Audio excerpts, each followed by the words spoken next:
Hi everyone and welcome to another episode of the Silver Screen Show. I am joined by Abu and welcome back to Mo!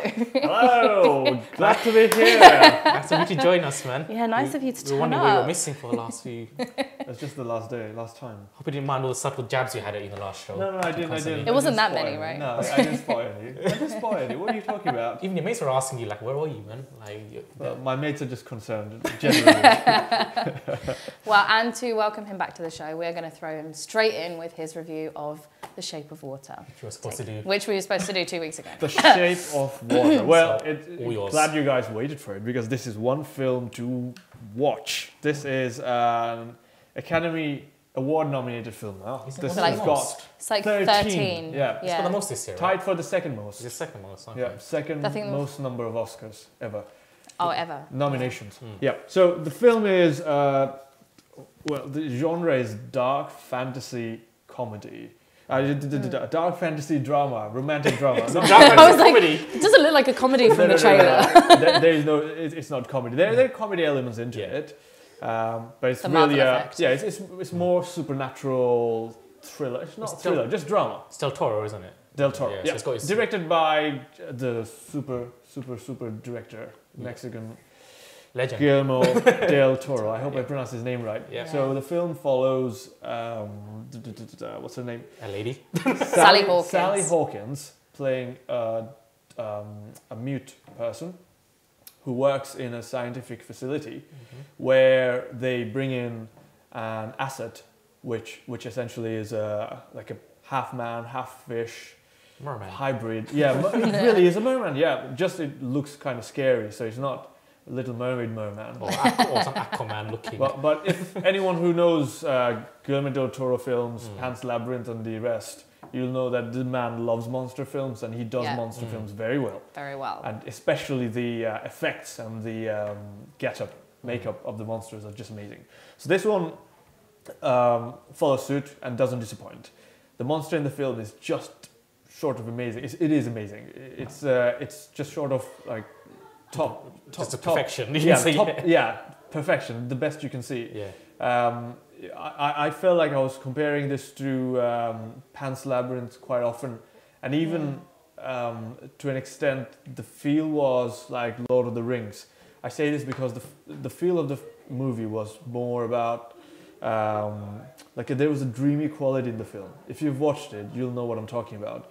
It is set in the 1960s or so, and the get-up and even the phones are the 1960s phone. But the cinematography and just how the way the camera works makes it feel like you're just watching a dream. Like very floaty, and I don't know how to put it. I'm trying to think of a word to say, like it's like a dreamlike state. Probably, I don't know. What's the word you'd use to? Lucid. Yeah, probably. Kind of like that. I cannot really explain it, but I thought the cinematography was top notch. So again, going back to what the story is, the merman comes to the scientific facility, and people try and do like scientific tests on it. Sally Hawkins is a mute. The fishman cannot talk either, and they instantly connect. And and then and from there, Sally has never had a boyfriend in her life. That's at least what it seems like. And so she tries and communicate, and how romance develop, interspecies romance develops, and how it then follows a story of what Sally wants to do about the situation of the merman. I'm not going to spoil too much, but it goes into sort of action thriller from there on, as well as the romance. So I'm assuming she works in some sort of like governmental facility or something like that? A government facility. Okay. Oh, I must mention Michael Shannon. He plays the head of the government facility. An evil man. Obviously. The head of facility is never the good guy. Yeah. Especially when it's a government facility. Yeah, exactly. Government. What country is it based in, by the way? Like, what was America. America. Okay. Yeah, who else? I'm just worried, man. So there is a bit of political tension between the Russians and the Americans, because the Russians want the merman as a research subject as well, and so Cold War beef. it is set in the Cold War. Yeah, exactly. Yeah. And so if it goes on. It goes on to be something like, oh, if the Russians can have it, then the Russians will kill it, or if the Americans can have it, the Americans will kill it. So that's the kind of dynamic that plays in. And I must stress, the best bit about the film is the romance. It sounds so odd. It sounds so odd when it's an interspecies romance. Okay. Imagine. Yeah, I don't want to. Yeah, don't imagine. Don't imagine. He's clearly not going to be seeing this film. Just as a fair warning, this film is for adults. Yeah, it's graphic. Okay, we get it. Yeah. We get it. Right. Okay, sounds pretty good. What do you say on the flip side? Yeah, there's something bad about it. The only bad thing I thought about the film was the. It is very difficult to put a bad thing. Okay. So this film had 13 Oscars, right? Yeah. And not for any reason. It excels at every level. Had it not had good competition, I can guarantee it would have won many of them. Fair enough. I'm trying to think the very end of the film. I wish there was more happening at the very end. It collapses very quickly. Or the third act. Yeah, it concludes well. But I had a feeling that it would conclude quite epically, and it was an epic conclusion. Yes. Yeah, because the rest of the film. Is it one of those endings that's like, it's not as epic, but it's that little bit more realistic? It's definitely more realistic as far as an interspecies relationship can be. Yes, interspecies, like strong relationships. Keep on saying it. That's amazing. Okay, so what would your short review of it? My short review will be. It's one to watch. It really is one to watch. Do not miss this. There is a good reason why it got 13 nominations. But there is strong competition if 50 Strong Shades Free comes out on the same day, man. That is an amazing Oscar caliber movie. I think that had no screenings whatsoever. So we'll come on to this. Okay. We've all got the tickets for it, right? Nope. No. Can't even lie about it. Again, Can't even joke. we'll go on to some news bit in a bit. But next we're going to talk about, thank you for The Shape of Water. Next we're going to talk about the new Netflix drop, which was the next in the Cloververse, Cloverfield Paradox. And I'll give it to Abu to give you an overview of this. Right, okay, I'm going film. to try and give a straightforward overview. So this follows a cast of astronauts on, I'm going to say the International Space Station. Oh, they're on the Cloverfield, aren't they? It's called the Cloverfield Station. Yeah, so they're on the Cloverfield Station, which is running this experiment, a particle accelerator. Yeah. So they want to renew and find a new energy source because the world's dying, of course. And they need to fire this experiment, to find out if it works, because the only place safe enough is in space. They fire it, things go wrong, and they end up in another dimension, and freaky stuff starts happening. So this is supposed to be linked. That sounds like, what's that film where? Ignore me. You know that film Just where cut me off and then Sam Neill, don't finish. You've got Sam Neill and like hell comes through the portal in the spaceship. You know what film I'm talking about? Nope. Nope. You can Google it on your phone. I'll Google it. You do some research. So yeah, so this follows them in space, and things start to go wrong and weird, and it's supposed to be linked to Cloverfield. We don't know how. It's definitely open to interpretation. So we've been reading a couple of things about it, and we've seen that it's a prequel. No, we've seen it. Someone say it's a sequel, and we've seen other people say that it's not related whatsoever. It's not a sequence of events. It's an anthology. So the films are loosely based around like a monster and maybe a split in the time-space continuum. But that's pretty much the only thing that links the three movies. And now we found out that there's a fourth already made. Yeah. Codename Overlord. Already made? Oh yeah, it's like pretty much done. Yeah, so they were filming it in May 17, so it's probably done. So I think this film is pretty much all over the place in a sense, like, and I think what the main problem here is that this film was supposed to be called something else. So it's actually going to be shot as a movie called God Particle. Yeah. Which is like a totally different film. One. This movie was supposed to be called God Particle. So in the same way, this was going to be called. Yeah, but later on they decided to add the Cloverfield.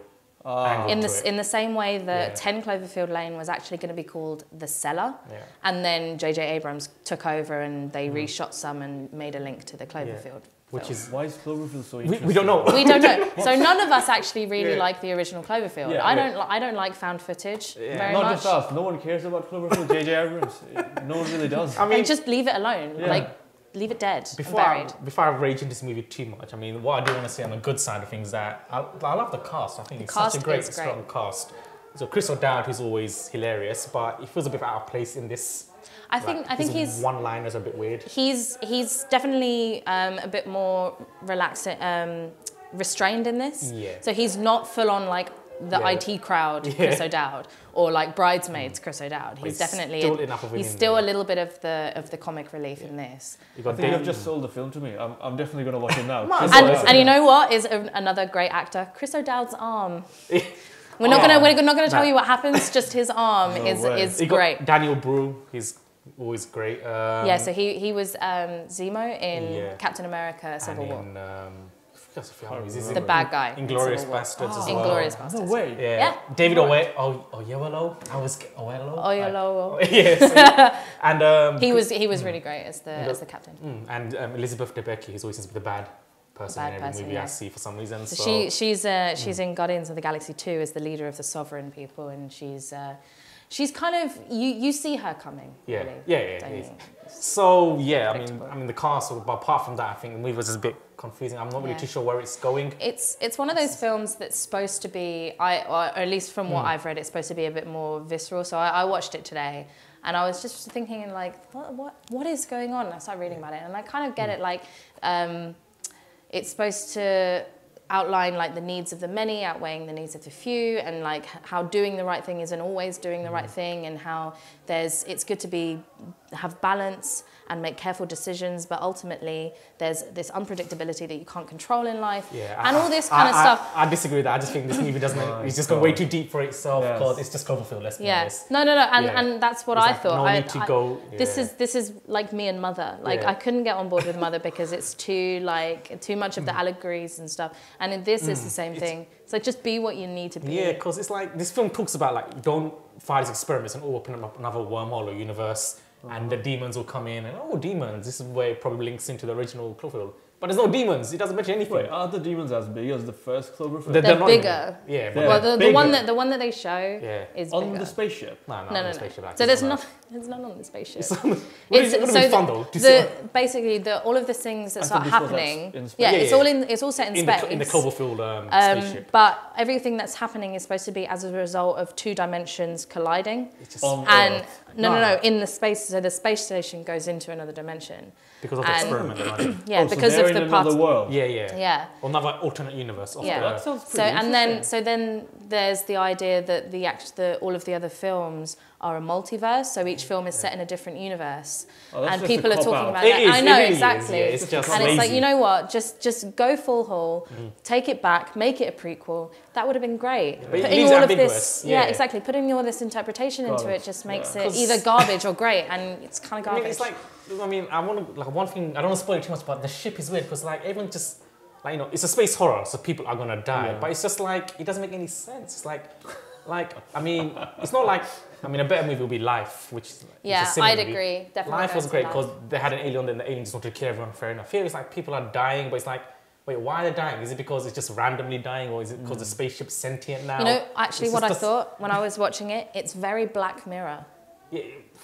Yeah, wow. Whoa, Black Mirror is amazing. No, it's not as good. Anywhere as good as Black Mirror. Like I haven't watched Black Mirror, but I've seen like a couple of episodes, and the feeling is exactly the same. Stuff is happening, and you have no idea why, and it is weird and it is messed up. But it's still kind of like, I don't care about the characters. Like it's a great cast, and there is a sacrifice at one point, right? But the character even says, "I don't need to do this, but I'm gonna do it anyway." Like, and it's like you literally have like a line attached to you called a life. They literally say, "I don't need to do this, but I have to." I'm like, what? That makes no sense. So is your life so worthless? It's so suicidal. By the way, I was saying it reminds me of another film. The film is Event Horizon. Oh. You know which one I'm talking about? It's a really old 1997. Like they're in a spaceship, they open portal to another dimension, and demons come through. If it's got Sam Neill in it, watch that. That one. Oh my god, that gave me nightmares when I was 8 years old or so. One of a specific bit of rant I want to get out of the way, which I listed here, is they go back to Earth every now and again for this another story arc following the survivors. One survivor, and he rescues a kid. But It goes nowhere. Survivor of what? Because Earth's suddenly being taken over by monsters, but we As never. well. We don't. They don't tell us so how. so it's supposed to be like the split when they fired the accelerator and went into the other dimension, So like, brought monsters onto As well. Earth. But it doesn't really explain how the monsters got there, but who cares? Yeah, So they're there. The monster's there, it's raging, but it's like they follow this like 2 people, but it never goes anywhere. Like at the end of it, like what was the point of that? They could have cut that all out of the movie. Are they related to someone in the spaceship? Yeah, they are, but the Yeah, it's storyline their goes husband. nowhere though. Like they don't have any significant. And who in England has a bunker with like a kitchenette and beds? I do. And a guy who's the bunker who owns it is a guy who's well connected to the military. He knows everything as well. Yeah, exactly. And he isn't using his own bunker. Then there was this other thing about like there's 2 versions, obviously because you're in an alternate dimension, there's 2 versions of the same person. They had the same choice to make. One went one way, one went the other way, and like how tragedy impacted on their decision and stuff like this. And the only thing I did find interesting, you know, when the airlock opens and the water comes out but it freezes. So there's like interesting spins on physics and how things work in space. That was interesting. I just think nothing to do with the storyline or the film. I just like the physics. I was thinking I could have seen that in Discovery Channel. I mean, I can see. I mean, my review will be overall like I can understand why they didn't do any marketing because they literally dropped this. Yeah, it was like Super Bowl happened and then Netflix. You know, all that you've discussed, it sounds like it'll be a very high budget film with all the CGI and production. Who knows how much it was? But I think they'll make money back on it regardless. Did it look like high production value? Yeah, it's very well polished. It looks really good. Yeah, but I think they'll make the money back because Netflix, people will watch it regardless. Yeah. But I can understand why they didn't do any like hype for it. They just literally came out on the day because the critics would have slated it. I don't know why they've called it paradox. I don't see a paradox.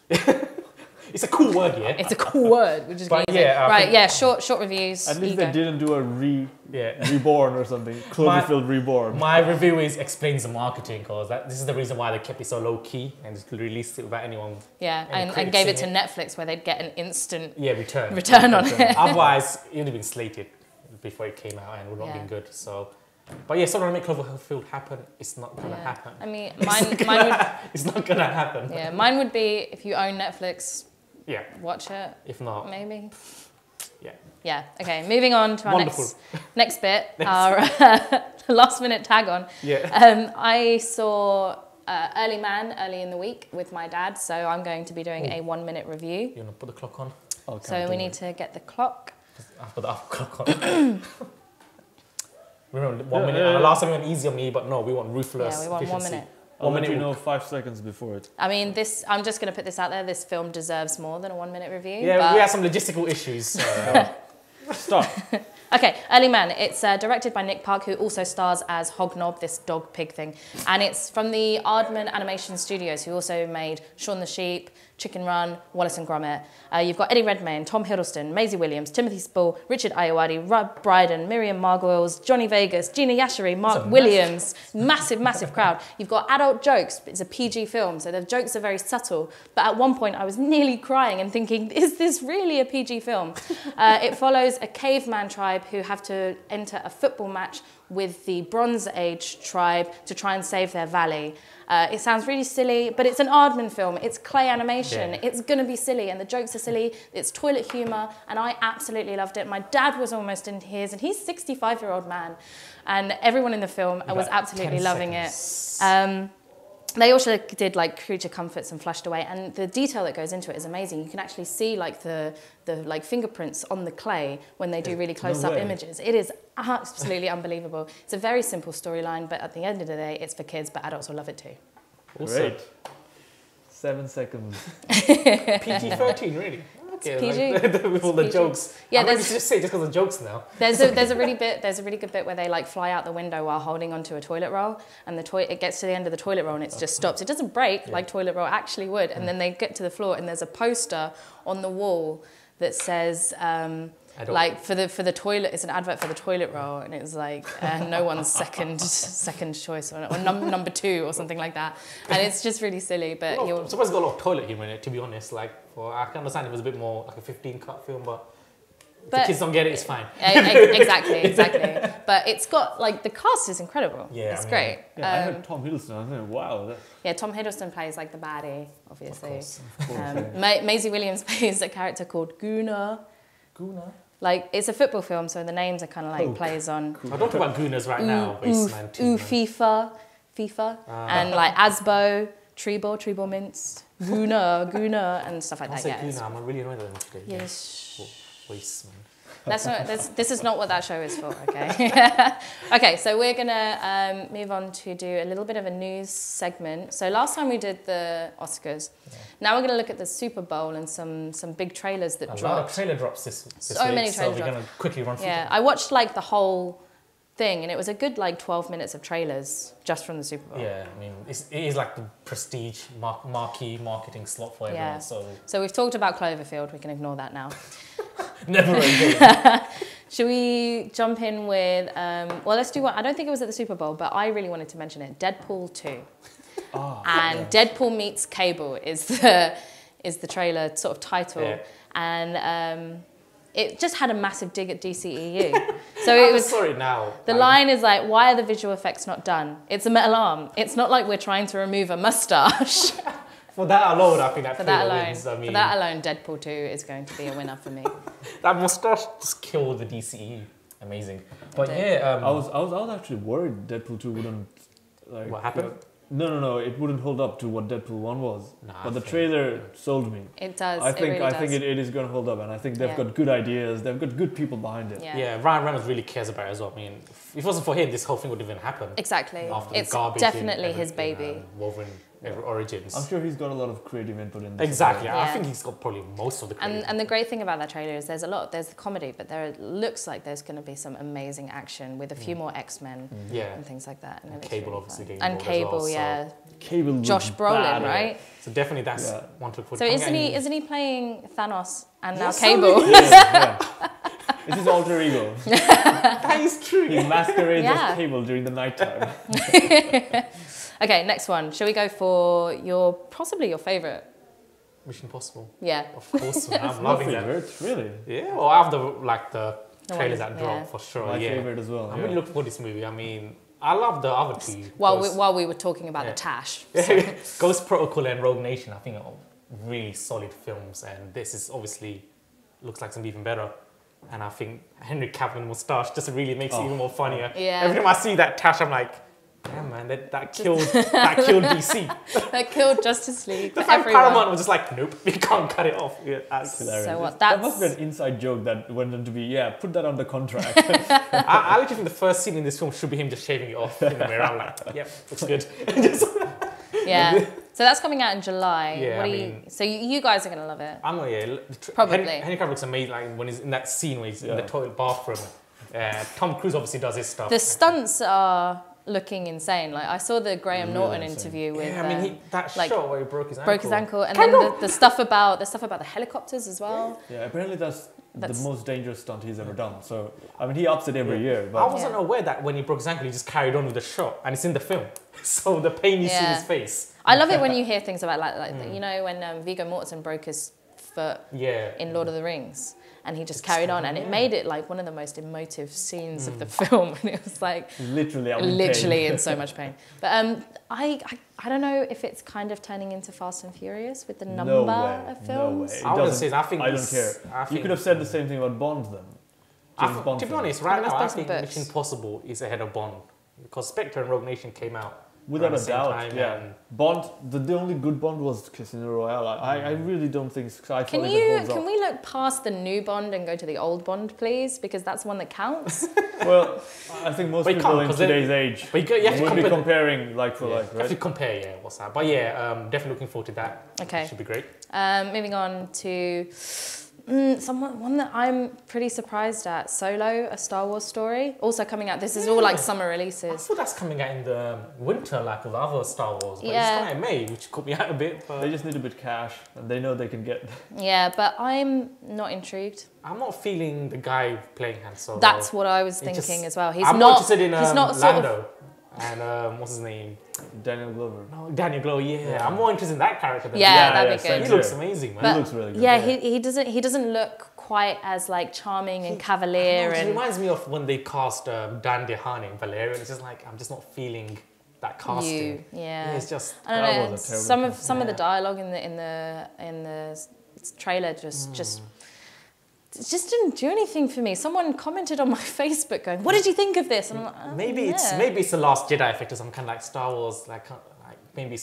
But I thought because it's like a standalone, I didn't want to relate it to the Last Jedi. But more I watched Rogue it and I One. was just Hopefully, it goes on to Rogue One because Rogue One was amazing. Rogue One was great. Yeah, but this one, who's directing this one? By the way, I don't know. I shall quickly fact check it. Fact check that one. But yeah, I feel like this is an irrelevant film. Really? Yeah, I don't think it needs to it be is there. a little bit. It doesn't need to be there. I think the worst part is the name of it was just so bad. I'm like, it's like we're gonna come up with this super witty film title. It's gonna be great. No, it's called Solo. They literally hyped the thing up. They had a little release on social like we're gonna show you the movie. Yeah, exactly. What could it be? You know, it's called Solo. Like, oh. It's not 12 parsecs. Directed by quite a few people: Ron Howard, Christopher Miller, Phil Lord. That's not a good sign when there's a lot of directors Who's the involved. director? It's gonna be messy then. It's got 3 directors attached to it. So well, I'm not really like when I saw the Rogue One trailer. Wow, it looks amazing. Whereas this one's like, I'll watch it. Star Wars. Yeah, I was actually pleasantly surprised by Rogue One. I thought that was the best of this current series. I like Rogue One more than Force Awakens. Oh yeah, absolutely. That's personal taste. Yeah. Rogue One, Force Awakens, Last Jedi. Last Jedi. Last Jedi is not even on the list. It's its own list. Yeah. Okay, moving on. One of my sort of guilty pleasures is Jurassic World: Fallen Kingdom, also in June. No. So for me, literally, I've written like a line for each of the films, and this one is literally just yay dinosaurs, and also Chris Pratt. I'll be honest, I don't see where this movie is going, what the plot is, like, what's happening exactly in it. It's like, why have we gone back? Yeah, it's just like, so, that dinosaur? It's just like, you know that. So there's like a volcano that's erupting and they're trying to save some of the dinosaurs. Yeah, but I'm saying the it's plot basically feels a bit, nature is trying to kill dinosaurs again. Yeah, but I'm just saying that plot seems a bit boring, to be honest. I'm like, definitely made a better. Exactly. Why are you going to save the dinosaurs? It's dinosaur rights activists or something like that. But I don't care. I really don't. I'm just watching the trailer. Of course, I'm watching the trailer thinking, is this the story you're going with here? It's like, I can kind of come up with something a bit more I don't know. To be honest. That's the only thing about... There's a volcano on an island. I'm like, I don't care. That's the only thing about the plot that I've got. Like, I get that there's a volcano and they're maybe trying to save some of the dinosaurs. But other than that, I don't really know where they're going to go. Yeah, that's what I'm a bit worried about. I'm thinking, where exactly, like, it should be kind of clear by now. Like, okay, we've got an idea, but here's like a bit of a... Well, they can't do let's open a park again. That's kind of been done. But I mean, these guys get paid good money to come up with scripts. So what really grinds my gears is that they're pushing T-Rex as the new Godzilla. You know, the T-Rex comes in and saves the day every time. T-Rex is annoying. You can't even catch a lady in heels last movie. So what's so special about T-Rex? No, that's the thing. So T-Rex is more bothered by the other dinosaurs. I need to be king of the hill. Rather than, I'm not eating this puny human. To be honest, one thing that did disappoint me in the last Jurassic World film that I think is like, they hyped up this super dinosaur. Oh, who is it? Like, it's just a feature of a T-Rex and a raptor. I'm like, is that it? I was expecting some super mutation. So the trailer in the Super Bowl had a dinosaur in a girl in the room. Yeah, it was loud. In a girl's room. So I think you know when he's talking about the Indominus Rex, but a tenth of the size. Yeah. I think that's what they've done. They've made a super nasty dinosaur, but made it the size of like a human or something. Yeah, I think the one thing I'm just worried about is just I'm not really too sure where the film's going. Yeah, it's InGen being the secret evil. Who's InGen? InGen's that the company. InGen is the company that like Hammond had and created. Let's call them the Hydra of Jurassic World. Or something. The evil corporation. They're the evil corporation. Got it. And maybe what's his name? Henry Wu comes back. Yeah, from the original. He still looks just as young. It's really weird. Who's Henry Wu? He's one of the scientists from the original Jurassic Park. And he was in Jurassic World as well. And he still looks just as like. Wow. Yeah. I don't remember. Okay, next, Skyscraper, also coming out in the summer with The Rock, Dwayne Johnson. What is happening in this film? He doesn't even have legs. I thought he was just jumping like Rock typically goes, and then like, what's going on? You know what? I'm gonna give this film a pass because it just looks like a stupid summer blockbuster movie, and it's an original movie. It's just something. We don't really see many original movies nowadays. I don't know. So I don't think I want an original movie like this. I don't know. So I think it sounds like a very boring plot. It looks like Die Hard again. You know, it sounds the exact copy of Die Hard with his family in the skyscraper. I don't know, after Jumanji, you know. Well, I think the thing is that he goes in and he says that the skyscraper is really dangerous, and they've made it like super tall and super dangerous. It looks a bit like, stupid, but you know what? Summer blockbusters are usually pretty stupid. Yeah. And it's something different, to be honest. It's not like another Transformers movie we're getting or another. You know, again, what really grinds my gears. What tipped me off on this film in the trailer when he is taking a jab at someone because someone called him a glorified security guard. It's so American. It's just a typical American. Oh, everyone has. I'm loving the meme though about how he jumps across. Yeah, and like, I love that, and people like drawing the parabolas and stuff. Why like didn't that. just land on the T and walk across to the Y and jump over? But yeah, I mean, it's something different. Let's be honest. And then another one I've got is Red Sparrow, a new Jennifer Lawrence movie coming out in March. My opinion is a Black Widow movie because it looks like that. Wait, what's Red Sparrow? I don't think it's. Oh, it's like a recruitment of Russian women and they become like assassins and stuff like that. It's like Salt. Black Widow. Salt. Yeah, exactly. Salt. Must be the Black Widow prequel. Who knows? Maybe. But it's Jennifer Lawrence, so I don't know. A Quiet Place is sort of a horror thriller coming out, and it's like they have to be super quiet so that they don't get found by these monsters. My opinion was couldn't be bothered to write a script. Sounds like Don't Breathe. Don't Breathe. And one that I'm really looking forward to is Dundee, which is going to have every Aussie actor ever. I thought that was a parody, or was that the Crocodile Dundee thing? I think that was a parody, right? Wasn't that like a joke? Was that an actual movie? Have you ever watched Crocodile Dundee? Yeah, but I thought that whole thing they did was like a parody. It was just a joke. It wasn't actually happening. No, I think it's an actual film. Yeah, I know the film's happening, but I read something that was just a joke they did for the Super Bowl.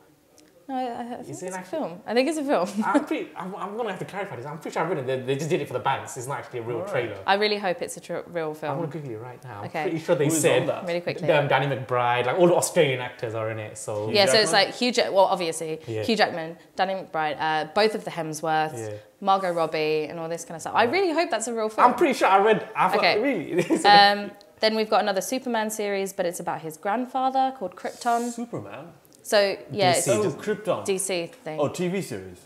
Yeah, and then the last thing that we wanted to mention. So I was driving home and I was listening to the radio, and Ali Plum on Radio 1 came on and was talking about 50 Shades Freed, and the fact that it dropped like yesterday, but there were no critic viewings. Some of the film critics had to fly over to France to see the movie because it hadn't done any viewings here at all. And I'm like, that bodes well.